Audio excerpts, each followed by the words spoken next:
Related videos دیکھنے کے لیے ہمارے اس چینل ڈاکٹر مولانا حکیم پیر شفیق الرحمان کو سبسکرائب کریں اور ساتھ میں لگے بیل آئیکن کو بھی پریس کر دیں تاکہ آپ ہماری آنے والی ویڈیو سے باخبر رہیں۔ کا سوال آیا ہوا تھا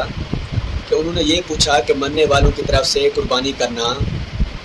یہ کیسا ہے کہ مرنے والوں کی طرف سے قربانی آپ جو ہے کر سکتے ہیں بشرطے کہ آپ جو ہے صاحب نصاب ہوں وسعت والے ہوں۔ پہلے جو ہے اپنے لیے کریں، اگر پھر بھی پیسہ ہے آپ کے پاس، پھر جو وفات پا گئے ہیں کہ آپ کے قریبی رشتہ دار والدین اور مسلمانوں کے لیے جو وفات پا گئے ہیں تو ان کے لیے قربانی آپ جو ہے کر سکتے ہیں۔ اور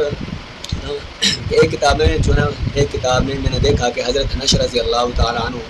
فرماتے ہیں کہ میں نے جو حضرت علی رضی اللہ تعالیٰ عنہ کو دیکھا کہ وہ جو ہے نا 2 دمبے قربانی جو ہے نا کر رہے تھے۔ تو حضرت انس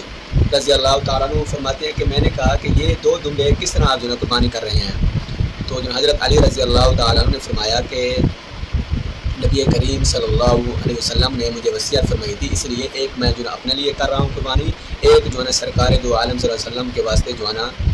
قربانی جو ہے کر رہا ہوں۔ تو اس سے یہ معلوم ہو رہا ہے کہ انسان جو ہے نا کہ مرنے والوں کی طرف سے بھی قربانی کر سکتا ہے کہ ان کو جو ہے اجر و ثواب جو ہے ملے۔